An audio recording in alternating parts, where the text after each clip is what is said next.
Hi everyone. With Battlefield 6 set to launch in about a month from now, with a lot of hype and anticipation surrounding it, I wanted to make a video talking about a feature that I've become quite interested in recently, Battlefield 6's Portal mode.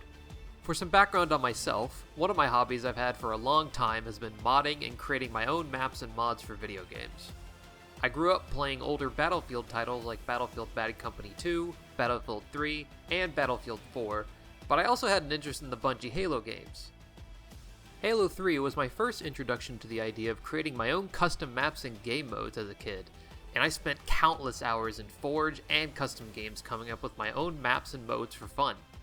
I'd eventually move on to PC, playing Source Engine games like Half-Life and Counter-Strike, and spent even more time crafting levels in Hammer, and learning how to make my own textures and models myself to add a degree of uniqueness to my creations, something that I couldn't easily achieve in the past with Forge, which I'll discuss more in length later.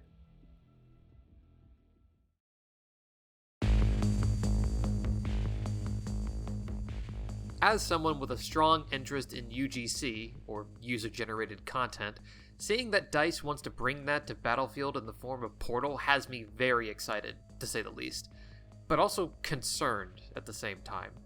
Similar feelings were had by the Battlefield community prior to Portal's debut in 2042, but upon release, Portal was fairly lackluster.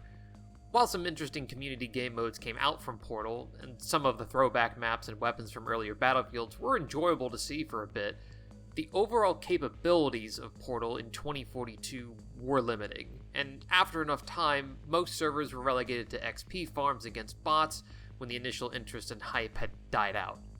Battlefield 2042 was full of issues, besides just Portal on launch, and DICE was more likely concerned with getting 2042 back into a state that players would be happy with, which led to Portal being more or less abandoned by DICE, in terms of developer support or additional features to the creation side of the mode. Maybe you can tell where I'm going with all this, but given DICE's previous attempt at Portal in BF 2042, and the hype that surrounds BF6 overall, including this new Portal 2.0, it still has me skeptical of what will actually be possible with the tools and how much support it will actually end up getting. We do have some footage of what BF6 Portal will be like, at least in the form of quick cuts and promotional trailers. There are some popular YouTube creators that have begun hyping up BF6 Portal much more after seeing a map editor tool in these trailers, a feature that the previous Portal iteration didn't have. And I want to emphasize that it appears to be a real tool and not necessarily like the Halo Forge just drop the bricks into places, but something actually much more complex that borders on actual development tools. It really looks like this is at the point of like full modding tools instead of just like a smaller game mode. The common sentiment shared here is the idea that Portal will come with full modding or development tools, something that would allow for entirely new maps to be built by the community with little to no restrictions. Except there's a problem. None of the trailer footage has really proven this claim to be true, at least not in the way people would initially think. I've seen a few posts online from those that want to rebuild original Battlefield maps in their entirety, though as of right now, we still don't know how possible that may end up being. And this is why I wanted to make this video, to try my best to explain the goldmine of opportunity that a more advanced set of mapping tools could provide towards the longevity of Battlefield 6, something that has been sorely missing from larger AAA games in the past several years. So, to explain all this, we first have to talk about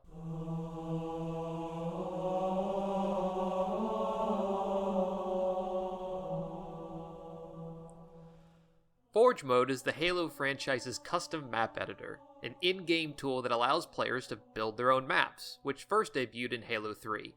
Paired with custom games, a mode and tool that allowed for the creation of custom game modes by altering game parameters and world settings, and you get what was likely seen as one of Halo 3's best new additions, and especially so for the creatives in the community around Halo. From then on, Forge and custom games have become a staple feature, seen in every mainline Halo game since then. Forge mode would see improvements, especially so with Halo Infinite, over time from its initial debut in Halo 3, but it's still not without some significant limitations, at least compared to more traditional or advanced map creation software. With Forge, custom maps could only be made out of pieces of pre-made assets provided by the game, alongside an asset budget.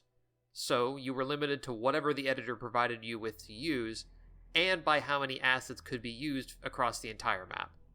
Forgers were also limited to building on a pre-existing base map first, and while canvas maps would eventually be added later, such as Foundry, Sandbox, or the iconic Forge world to build custom maps on, there was no real way to edit the look or feel of the base map environment or the terrain itself.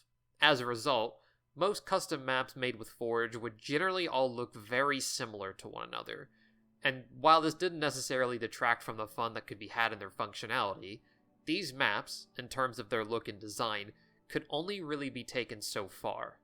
Even in the most recent iteration of Forge with Halo Infinite, there are still some of the same limitations.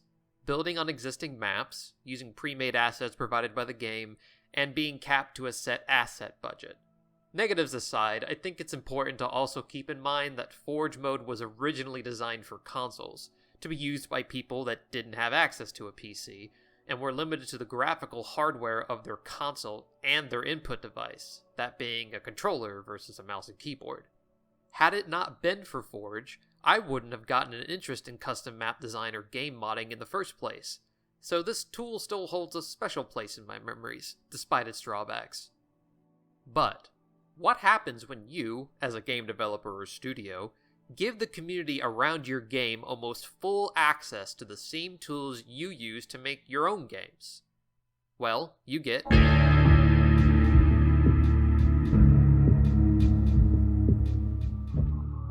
If you're watching this video, then I probably don't need to really explain just how important modding has become towards PC gaming over the years, and especially so with Valve. Alongside Steam, it's one of the big reasons why Valve has risen to the monolithic status they have now, as many of their games, like Dota 2, Counter-Strike 2, or Team Fortress 2, originally began their lives as fan mods before eventually becoming more fully fleshed out games. Team Fortress 2, despite being well over a decade old, is still played by many to this day, all in thanks to the Source SDK provided by Valve and the Steam Workshop, which allows creators to post and share their work, with some even being added into the game officially, whether that's cosmetics or maps, and the same can be said towards Counter-Strike 2 as well. While both Team Fortress 2 and Counter-Strike 2 are generally considered to be amazing games on their own, the user-generated content in these games are what has kept them active for such a long time, and even Gabe himself admitted at one point in an interview that it was practically impossible to keep up with the amount of content that the community could produce. We're also seeing this huge uptick in user-generated content. 10 times as much content comes from the user base for TF2 as comes from us. So we think that we're super productive and kind of badass at making TF2 content, but even at this early stage, we cannot compete with our own customers in the production of content for this environment. So the only company we've ever met that kind of kicks our ass is our customers.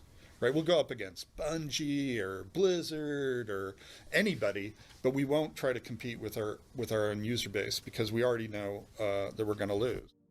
If it weren't for those in the game's communities coming out with new maps or cosmetics, some of which can even rival the original game in terms of quality, to keep players interested, then people may have already lost interest by now.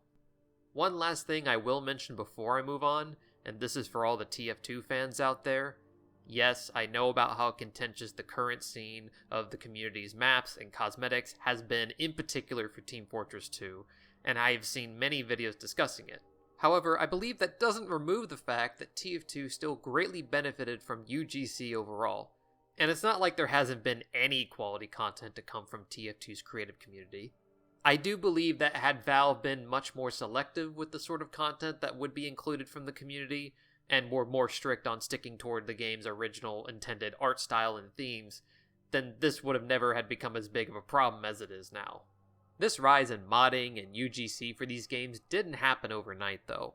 The Source SDK given to the community was practically identical to the same tools that Valve used to make their games in the first place, so they were much more advanced and came with their own quirks around the Source engine itself. Hammer, the Source engine's map creation software, was more challenging to learn, at least when compared to Halo's Forge mode, and as a result, making unique, fun-to-play maps was more time-consuming and difficult overall. However, while Hammer offered the game's existing assets to use in map creation, it also allowed people to bring in their own assets, ranging from new textures, sounds, and models. And after enough time, this amount of creative freedom would pay off massively. And for some, that hard work and skill to learn the tools and produce compelling maps and cosmetics would even earn them a paycheck from Valve, as they'd earn money via the inclusion of their content in-game. Needless to say, modding and map creation for the Source engine has had a huge influence on how I see user-generated content for other games. And game modding as a whole has had a major impact on the growing indie game scene as well. It's hard to imagine a new popular indie game releasing nowadays without some form of modding coming to it eventually, whether officially or unofficially. So, why is all this important towards Battlefield 6's Portal? Well, based on the trailers for the mode so far, we see obvious signs of how the tool is being marketed, showcasing a soldier running up against a giant highway ramp, dodging falling vehicles and debris, reminiscent of Speed Halo, a popular custom and wacky game mode where one team must destroy another team's vehicles going down a very large ramp, getting faster and faster as the round progresses. We also see parkour maps briefly, which is a staple in not only Halo custom maps, but across many other games with custom map tools as well.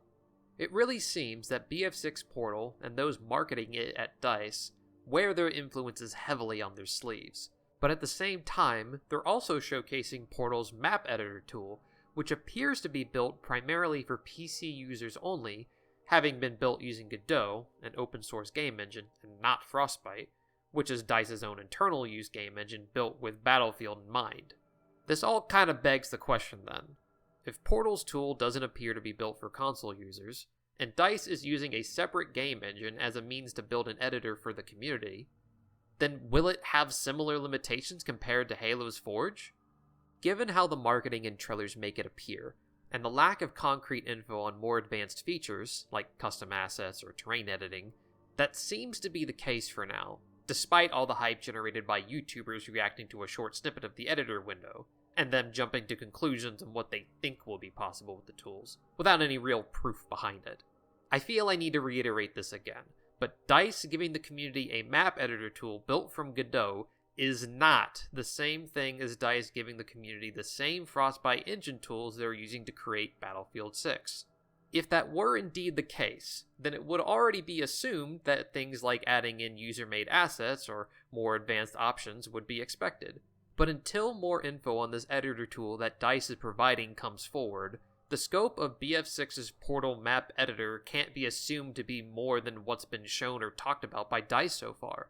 My fear is that despite the idea that this tool will be for PC users, it will only have the capabilities of something akin to Halo's Forge mode, which hopefully I've made apparent that while it's not entirely bad, and I'm sure some good and fun content can come from it, it's still quite limiting in a lot of big ways.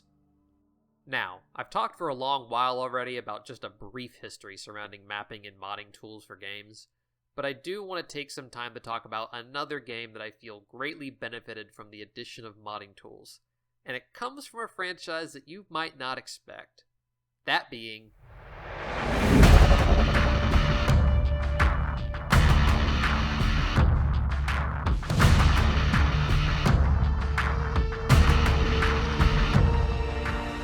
Yeah, I bet you didn't expect to see Call of Duty mentioned in this video. But before you click off, I think what I'm about to show here still might be quite interesting.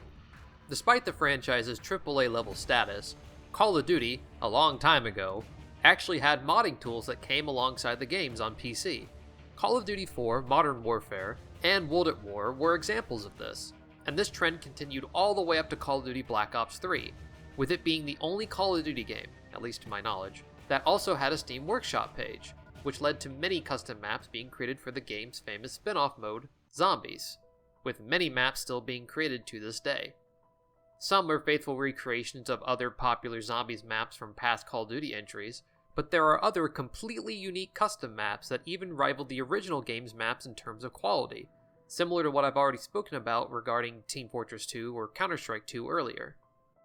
But why am I mentioning this?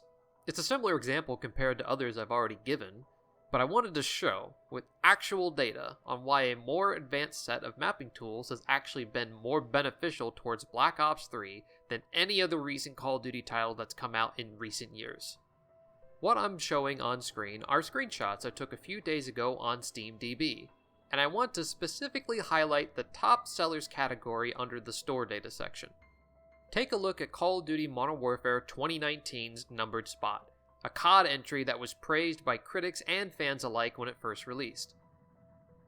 Okay, that's pretty far down, but the game is 6 years old and people have moved on to future entries. What about Black Ops 6? Which, if we're being technical here, is still just labeled as Call of Duty on Steam since there are multiple recent COD entries being lumped together. Definitely higher this time, but still fairly low despite it being the most recent Call of Duty released. Now what about Black Ops 3? Well, that's still not much higher than Black Ops 6 is, but when did Black Ops 3 release again? Wow. So despite Black Ops 3 being a decade older than Black Ops 6, their Steam sales are nearly identical when compared to each other today. But why? It's not for the campaign that wasn't well liked. Outcome? Train go boom. Outcome? Train go boom. Train go boom. Train go boom. And probably not the multiplayer, since you can get hacked via RCE by simply playing the game online nowadays. So it has to be the Zombies mode, and all that free custom content that's been generated by the community over the years. Despite it being a spin-off mode that Call of Duty isn't necessarily known for, the round-based Zombies mode in Black Ops 3 has managed to still help the game continue to make sales on Steam even to this day. Of course, there's also the official DLCs that brought back many original Zombies maps from past Call of Duty titles, but that infinite well of custom maps has been what keeps people coming back from time to time, and helps generate future sales, via word of mouth or showcasing custom maps here on YouTube, or elsewhere online. All in all, the inclusion of Black Ops 3's mod tools has been a generally positive thing for the longevity of the game overall, and even though I'm only highlighting the sales numbers on Steam alone in this instance, I can't imagine that the console sales numbers today could be drastically different from what I've shown here. There are plenty of other reasons as to why I, and many others, feel that Call of Duty as a franchise has been going downhill for a while now, and if we were to just focus on active player numbers, Black Ops 7, the next game in the franchise, will likely do better in both player sales and numbers compared to Black Ops 3 now, but how long will that last for? Call of Duty Modern Warfare 2019, despite its initial popularity, has definitely faded away over time. And even Black Ops 6 doesn't have that much better current sales numbers when compared to Black Ops 3 from a decade ago. The main point I'm trying to make here is that advanced mod tools for Black Ops 3's modding community has helped generate sales in the long term. That the existence of good mod tools and the community creating for it has led to the game still being purchased and played to this day, despite its age, and more so than the other older COD titles.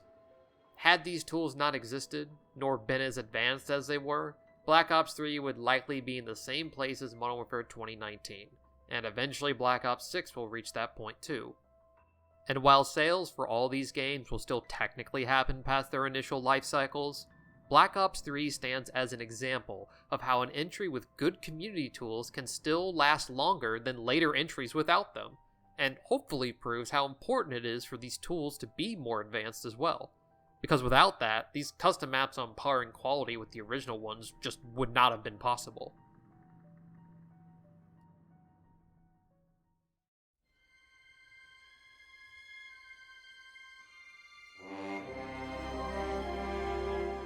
Ultimately, this video exists as an open letter to DICE, with requests that myself, and likely many others, want Battlefield 6's Portal map editor to be more than just a simple drop objects on a map tool.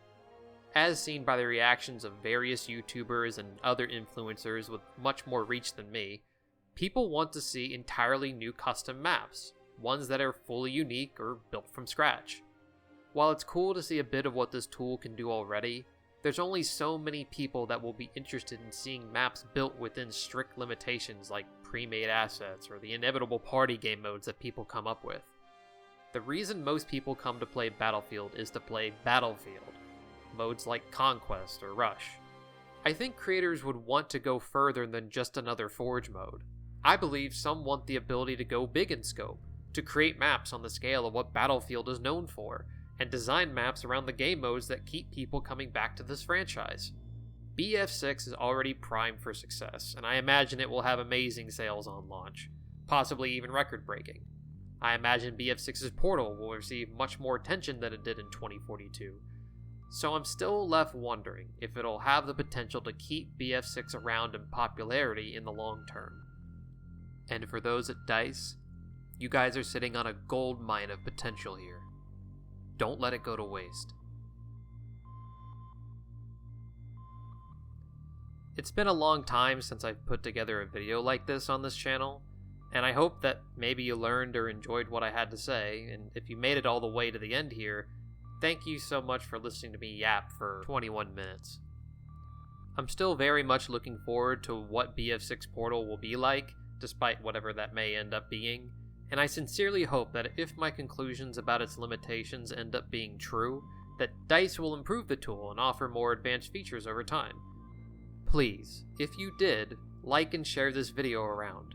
I don't have nearly the same kind of reach as other creators on this platform, so if you agree with what I had to say here, my hope is to get more people aware of Portal or just talking about this in general.